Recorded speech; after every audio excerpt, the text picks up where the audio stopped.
Good afternoon. Welcome to Bariatric Friday. My name is Kemal Erkan. I'm the chairman of American Surgery Center and United Medical ACO. I'm here with Dr. Isaias Irgau. Dr. Irgau, how are you doing? I'm doing great, Kemal. As usual, it's great to be back on another Bariatric Friday. I will take this opportunity to reintroduce myself just for people who haven't watched many of our recent events. Again, my name is Dr. Irgau. I am the president of CHRIAS, or Christiana Institute of Advanced Surgery. My specialty is weight loss surgery or bariatric surgery.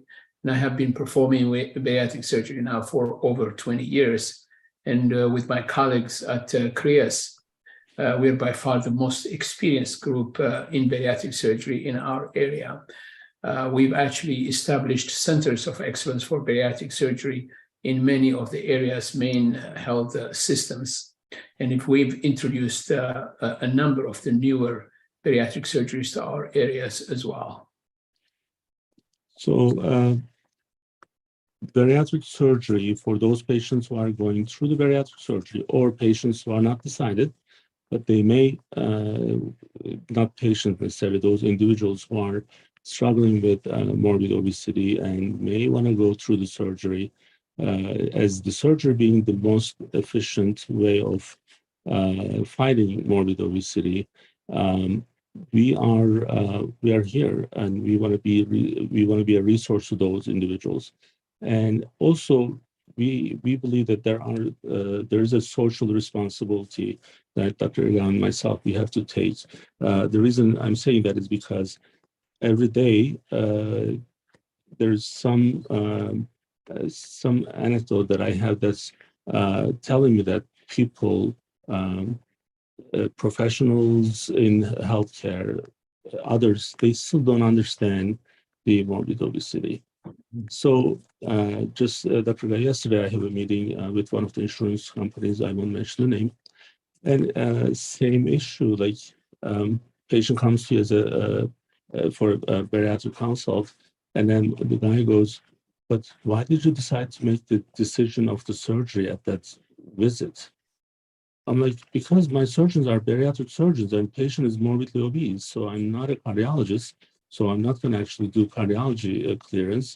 So I'm telling you that this is the most efficient way to fight morbid obesity and most efficient treatment. And I thought he was a coder. And, you and I, we didn't, I know people who follow us closely, they trust us when I say what it is. You and I, we didn't talk about this, and you didn't know that I was going to tell you about this. And in fact, I didn't know that I was going to tell you about this until maybe 30 minutes ago. Mm-hmm. So there were 12 other people. Meeting is recorded. And then I'm like, later on, I asked the people because they left, and then another group from their company, they stay, and then I said, who was that guy? And they said, Dr. So-and-so. I'm like, so that question came from a doctor. Wow. Who's in charge of your medical record. And I'm like, we are in trouble. Yeah. If the doctor is asking me, how do we even make that decision at the time of consult? I'm like maybe just shake it a little bit and then maybe it will work. Like, in the old phone booths, like you would beat them up and then they would start working. But what's wrong with you? What the hell is wrong with you? Telling the surgeon that they shouldn't make the surgery decisions. So what am I going to do with the BMI 54? What is the patient going to do with the BMI 54? And then it just makes this event even more important. Yeah, so, absolutely. Because we are not just promoting a service. I mean, our service is there, and we have enough patients. In fact, I was talking to Surgery Center yesterday, and they're trying to figure out patients because there are a lot of patients there. So it's not the number of patients that we want to reach out necessarily, but we want to reach out to people, even if they live in a different part of the country, right. They can go to a bariatric surgeon in that state and then get the help, because people do not understand this problem. Right. They still don't. Now, yep. Today we are going to talk about another segment of the process is the smoking and alcohol before and after. So if you can actually, and I don't know if you want to take them one at a time or if you want to address them together, but I'll leave that up to you. Absolutely. I think we can talk about them together for a bit and then address some of the issues separately because there are some important distinctions, of course. I can understand, of course, alcohol, right? Because, it is part of our society, it's part of our life. And, if it is done in moderation, it is fine, right? By any standard, in any situation. So the question coming up, can I drink alcohol? And, before my surgery, when should I stop drinking alcohol? Or after my surgery, am I allowed to drink alcohol? And if I am, when am I allowed to start? These are very reasonable questions, right? But on the other hand, smoking, you would think we shouldn't even be discussing this, right? Smoking should be banned, because the plethora of problems that are associated with smoking in our health have been so well established by now, right? And yet, of course, a lot of people still struggle with tobacco addiction, and a lot of people do smoke. And it's important for us to address that issue, not only in terms of the general health of the person, but also because there are some very, very pertinent issues related to smoking and bariatric surgery. So this session today is obviously very important. Let me start with smoking first, right? As I said, my answer would be no one should be smoking, right? Are you preparing for surgery? You should stop smoking. Why? Not only the general problems of smoking, but surgery, going under anesthesia, and as a smoker, having smoked cigarettes, the day before surgery, you're actually increasing the risk of complications of that surgery tremendously, right? The risks of anesthesia itself, the risks to the surgery itself are very, very high. So most surgeons, where they are preparing patients for elective surgery, which is surgery that is planned ahead of time, will really counsel their patients to stop smoking. When you are undergoing general anesthesia, it means that the control of your breathing, the control of many of the other systems within your body is actually going to be taken over by the anesthesiologist. The person will be asleep, right? Will not be feeling anything at all, right? So breathing particularly is something that the anesthesiologist will take over. They will have to put a breathing tube down the person's windpipe, and then there's a machine, a ventilator, which takes over the action of breathing. In a person who is a smoker, the lungs, the respiratory system is already at a huge disadvantage. So for a person to recover from that situation where a machine was making them breathing, really, it's going to be very difficult. For some patients, it may be so difficult that it may be very hard for them to come off the ventilator after the surgery. Other patients will have a hard time recovering from a respiratory point of view, and they will be at high risk for developing pneumonia, and people can die with a pneumonia after surgery. So the risks of surgery and smoking are very, very real. Not to mention the issues related to healing, right? When we are smokers, our ability to heal, to supply blood to the areas where our body needs it most, where it has to do the actual process of healing, is interfered with. So we may be at risk for infection. We may be at risk of wound disruption, right? So all those problems are real and they are related to smoking. So definitely we want our patients to stop smoking before major surgery. Well, but so go ahead. Can we just pause a little bit? Again, for average person to understand this, like, can you just maybe, even if you did already say, maybe say it in a different way so then everyone can understand what happens when we smoke? Absolutely. So when we are smoking, Kemal, we are inhaling poison to our tissues, right?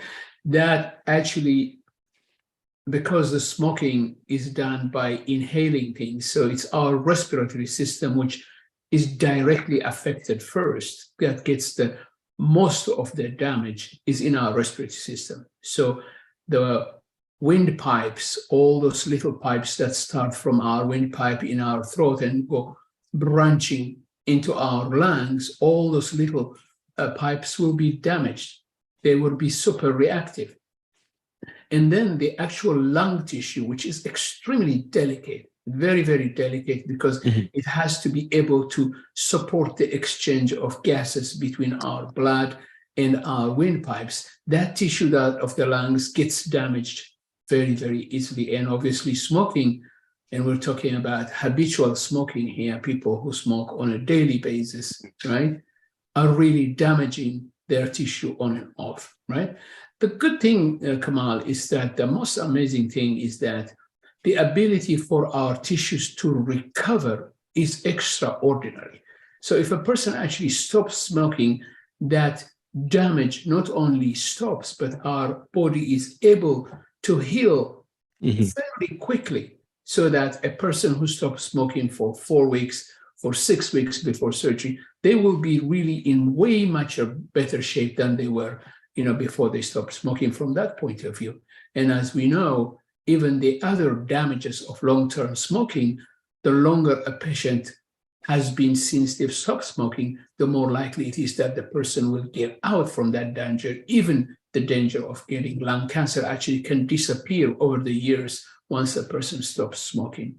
So smoking directly damages our respiratory system, but obviously there are other damages that occur in the rest of our body as well. So now, for those maybe who may be a smoker and they stopped smoking 4 months ago versus they stopped smoking 2 weeks before the surgery, so what's our approach on that case? So again, the most important thing would be to stop for our practice. As you know, we say a month. They have to. If the patient is still smoking within that month, before surgery, we actually delay the surgery. We postpone it. It's very important for us. And I'm talking about somebody who continues to smoke on a daily basis here, right? And why is that? Well, we are talking about the fact that if there has been that 1 month, 6 weeks interval, the chances for recovery of their lungs and the rest of our tissues is going to be much higher, as opposed to the person who just stopped smoking a few days before surgery. So for bariatric surgery, we definitely have this stop. Now, why is it? Let's go delve a little bit into bariatric surgery specifically here, Kemal, right? If a person resumes smoking after bariatric surgery, there is a huge danger of them having complications related to bariatric surgery, particularly with something like gastric bypass. When we do gastric bypass, Kemal, we actually create an artificial connection between the intestine and the stomach. That artificial connection heals by creating a scar, right? That connection itself is vulnerable to damage to that scar, to that connection, in the form of an ulcer. An ulcer is like an open wound, essentially. And that potential is a lot higher for somebody who's a smoker than a person who doesn't smoke. And when people develop ulcers after gastric bypass, first of all, their life is miserable because they will have pain continuously. They will have a lot of pain every time they eat or drink something, right? So there is that quality of life. But more importantly, Kemal, with ongoing smoking, that ulcer will not heal, no matter how much medication we throw at them, right? And there are complications of ulcers. Ulcers can burst. If an ulcer bursts, Kemal, unless surgery is undertaken emergently, that person can die. Or an ulcer can bleed, and the bleeding can be so rapid and so massive that a person could die of exsanguination in that case, right? So there are real life-threatening problems associated with ulcers after gastric bypass, for instance. And those risks are so much higher with smoking that it is critically important that anybody who's contemplating to have gastric bypass or they've had gastric bypass, they completely refrain from smoking, right? So if a person was a smoker, Kemal, and they've stopped smoking before a bariatric surgery, it is critically important that they stay quit afterwards, because as we know also, Kemal, tobacco is very addictive. So there is no such thing as, oh, I used to be a smoker, I feel like having a cigarette now. The minute they have that cigarette, the chances for them going back to the habit again are much higher. So it's important that there is total and complete abstention from smoking after bariatric surgery. Exactly. So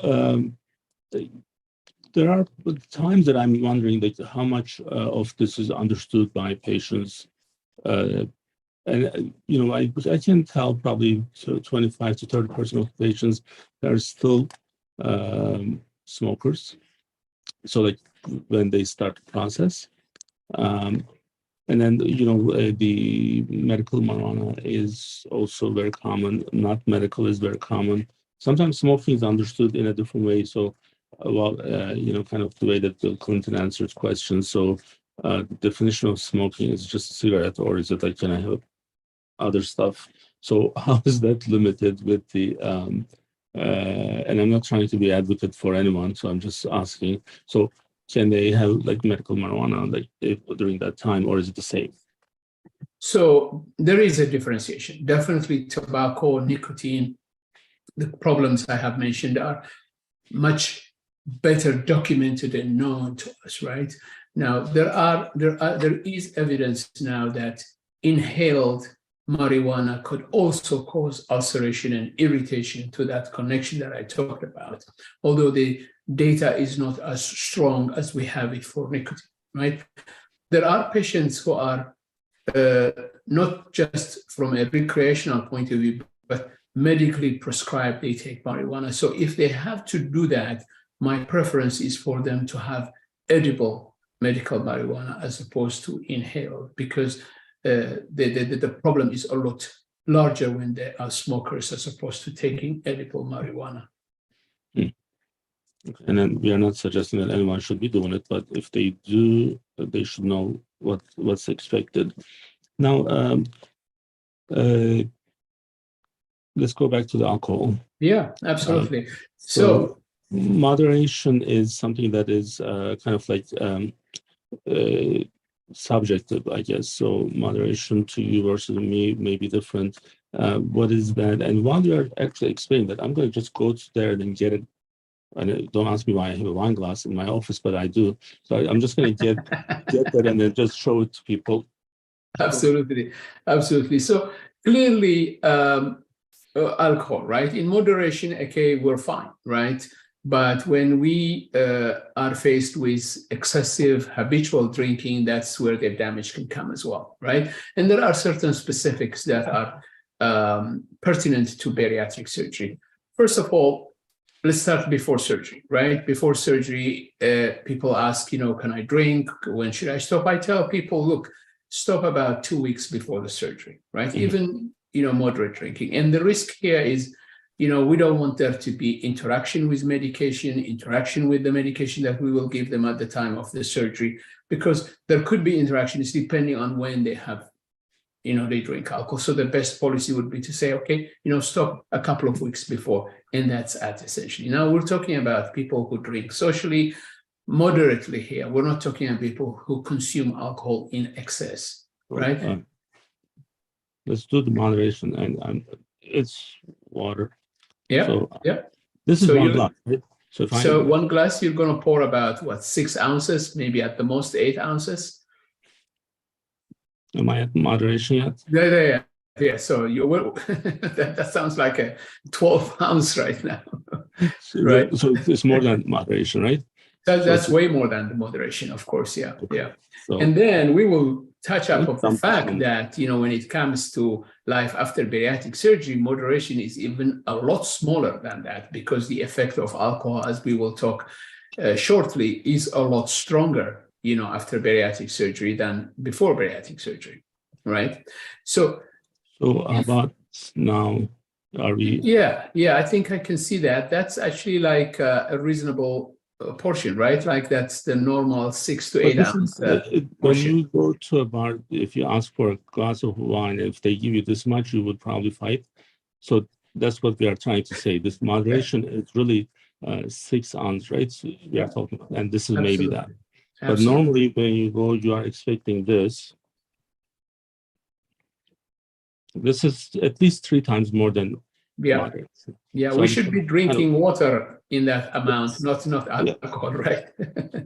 So absolutely. So that's very important to understand, obviously, right? So we've talked about before surgery, stop 2 weeks before, and again, we're talking about people who drink socially and moderately. Now, if somebody has been identified as having an alcohol problem, in other words, somebody who's really drinking heavily on a nightly basis, heavy drinker on weekend, and so forth, it's very important that that issue is addressed before surgery, because in that case, we are bordering towards having a person who is struggling with alcoholism, and that has to be clearly understood, and that person needs to seek treatment, because the chances of them going back to heavy drinking after bariatric surgery are very high. They are in danger of going to that zone.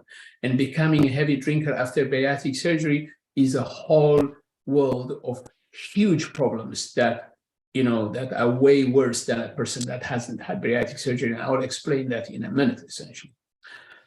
After bariatric surgery, even for moderate drinking, I tell people to wait 6 months, right? And that will give time for all the changes to occur within their physiology, that their GI tract is well healed. And then after that, they can introduce moderate drinking. Now, moderate drinking, again, is going to be a lot less than before bariatric surgery, because of the changes that have occurred in their digestive system. Now, they're going to become drunk much more quickly. Their body is going to be a lot more sensitive to alcohol than it used to be.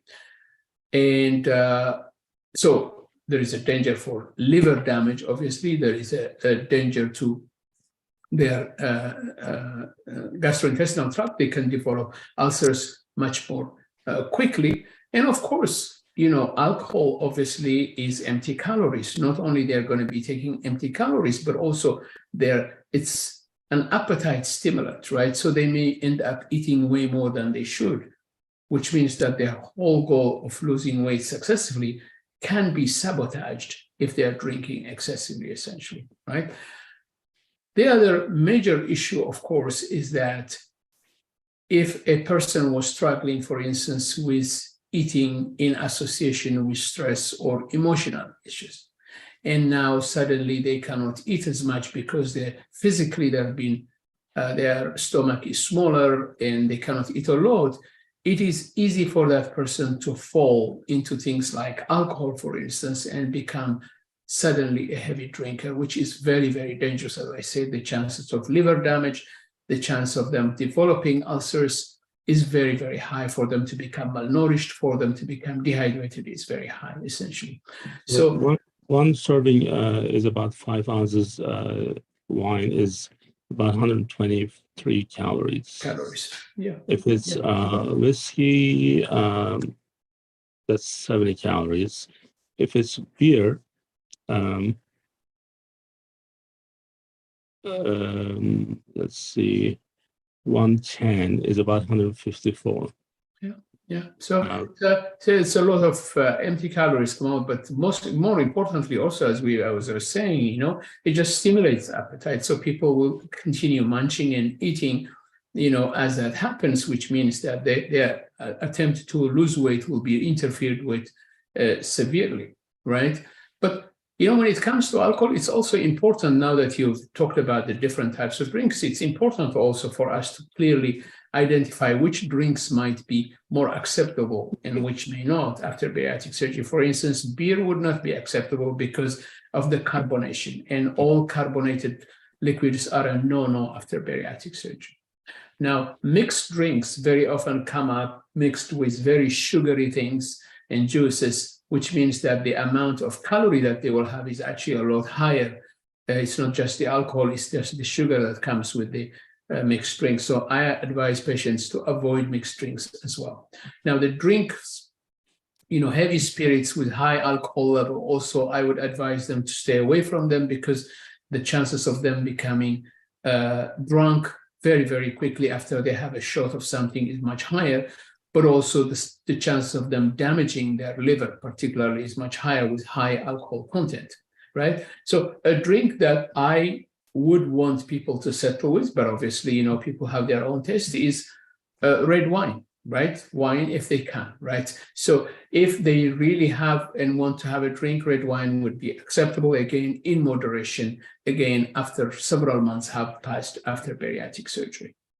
Now, a question that comes up very often, Kemal, is, and patients will tell you, oh, I tried this drink now. I'm a year after bariatric surgery, and I just barely had a couple of sips, and I already felt the effect. Well, the reason for that, Kemal, is because now the stomach after bariatric surgery is so much smaller, and its capacity to act as a buffer, as holding on to the alcohol and slowly releasing it to the rest of the intestine and therefore to the liver, is much, much, much smaller, which means that as soon as a person drinks, it immediately enters their system, and before they know it, it's in their brain, essentially, right? So the gastrointestinal tract, the digestive tract after bariatric surgery has been altered to the extent that a person will feel the effect of alcohol with much smaller amount a lot faster than they did before bariatric surgery. So, and because we always talk about, like I was just checking the activities, what we have to kind of realize, we have to come to the understanding of, okay, look, there's a problem here. And even if you don't have that problem with the morbid obesity, we all have these issues maintaining our weight. So once it gets to the point of maintaining, if you remember that patient that we discussed this week, she lost 95 pounds in 6 months. Yeah. And then something happened, and then she went up by like 20, 25 pounds. And immediately primary care physician, actually, they did pick up on that. And then I look at the appointments that they have with us. They had 2 no-shows. Now, because 95 pounds is a lot of pounds to lose in 6 months. So then she was so happy, probably. She's like, why do I need to go back? Well, you don't need to come back for another surgery. You just need to come back to learn more about the maintaining the weight loss, and just have the reminders, because there's a commitment issue that sometimes I see. Like the only reason we would be talking about alcohol at this point is because, well, this is already bad for all of us. So, and if you are dealing with this and you went through the surgery, that means this is already maybe part of the reason that you are there to begin with. So we don't need to justify why you shouldn't be doing smoking or alcohol, because you shouldn't be doing that even if you didn't have morbid obesity, period. So that's the part that is always being missed. Like, oh, now, poor me, I'm, I have to go through surgery and I have to quit alcohol. No, you should just not drink. And because if you and I, if we drink every day, we are going to gain a lot of weight, right? So this is that's simple. Absolutely. That's simple. Absolutely. So that's the part that needs to be really registered well, so that there is the commitment part of it to make this successful. So we always say that this is not a magic. Surgery itself is a huge tool that's going to help us to get there. But the understanding of the changes that we need to make this less complicated is important. So patient mentality needs to be there. So then, okay, I have to do X, Y, Z to make this permanent and more successful. That's kind of like where we are with this issue, right, Dr. No? Absolutely. Yeah. In terms of smoking, there is one thing I would like to add there, Kemal, and that is, first of all, many patients who are smokers and come for bariatric surgery, when we tell them about the requirement for them to stop smoking, one of the things they bring about is, oh, if I stop smoking, I will gain weight. Well, that is actually true. That is true, right? There will be some weight regain because smoking does act as, somehow of the appetite suppressant, at least for some people, and they feel that as soon as they stop smoking, they will see some bump in their weight. Well, we can deal with that, and we can, we would gladly accept some weight gain that we can address through the nutritional preparation that we have before surgery, or through a special diet that we put them before surgery, rather than having a person, continue smoking, of course. So that is one issue. And then sometimes I hear this myth that people think that after bariatric surgery, smoking might prevent weight regain. There is actually no data to suggest this, Kemal, right? So smoking is just associated with a plethora of problems and no benefit at all after bariatric surgery. So it's important to for people to clearly understand that. Now, if you really think about it, from my point of view, a patient who struggles with morbid obesity and perhaps diabetes, high blood pressure and heart disease, and they are a smoker at the same time, it's like adding, more fuel to fire, really, because there is no worse combination than having diabetes, heart disease, and smoking, right? And yet, if that person enters our program in that situation and then comes out without obesity, without diabetes, and most importantly, they have quit smoking, they have completely transformed their trajectory, right? Yeah. They have changed where they were heading. They were heading probably to an early death with that combination of high weight, diabetes, heart disease, and smoking. Now, not only their weight is down, but they've stopped smoking as well, right? Suddenly, they've added so many more years to the prospects of their life and healthy life as well. So when I see a patient years after bariatric surgery with a healthy weight and they are an ex-smoker, Kemal, there is no, better gratification as a physician than seeing that, really. The good news is the program is here for patients to take advantage of, even if they are at the point of they have issues with smoking and alcohol. When we start them with the program, throughout the process, we help them. We help them to go through that painful time. So that's kind of like, that's why we are doing this. So yes, there are difficulties, and it's something that's most people won't be able to do by themselves. Yeah. And then we build this great program with so many checks and balances to make sure that patients are getting the most help that they can. And, that's something that we are always proud of. And before it's too late, come and take advantage of what we have. Or again, if you are watching this in any other part of the world, this is, as long as it's done through a good certified accredited program, you are in good hands. So morbid obesity is a major chronic illness, and then we have to solve that problem. And then this is the bariatric surgery is the most efficient way to treat morbid obesity. So we'll be here again next week with another topic. Dr. Irgau, thank you so much for joining me. And thank you, Kemal.